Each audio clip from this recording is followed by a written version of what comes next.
Here are my glimmers for the week, part two.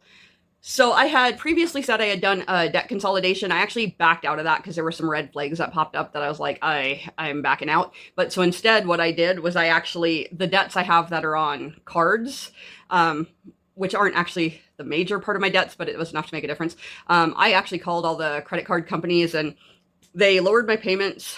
Two of them lowered my payments, lowered my interest. So they went from one went from 30% interest to 6%, and one went from 29% interest to 3.5%.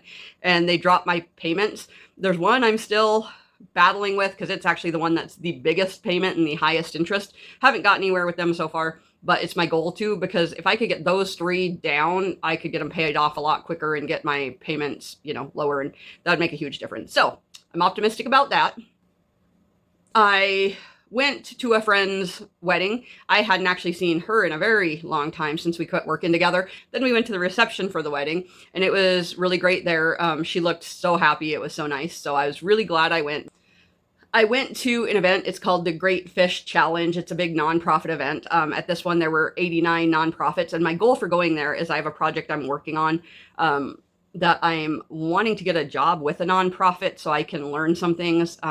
I don't want to go into what the project I'm working on is. I don't want to jinx it, but it would really be helpful to work with a nonprofit and see some of the things with it. There were a few hiring, but they weren't for things I was qualified for. They were things like social worker and things like that.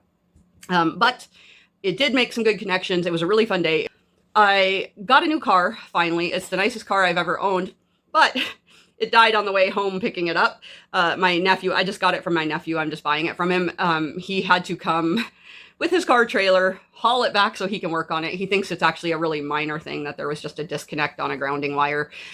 He was worried it was the transmission when I described what happened, but when he got out there and looked at it, he's like, it's not. He thinks it's a pretty minor thing. So hopefully I will be able to pick that up next week, and I will have my own car for the first time in forever. I've been using my mom's forever. And my nephew's a lifesaver for finding it. I appreciate him so much. I talked to another friend on the phone, same thing. I hadn't talked to her in a while, and she's actually one of my closest friends, but she had a ton going on, and I had just busy with stuff, and so connected with her. We made a plan. We're going to go thrifting one day. She's the only friend I have that we joke about we're twins. So she's the only one. She drinks iced matcha lattes with the cold foam. We're both thrifters, garage sailors. We have all the same things, but we're both also busy all the time. And so actually getting together to do that stuff is pretty hard.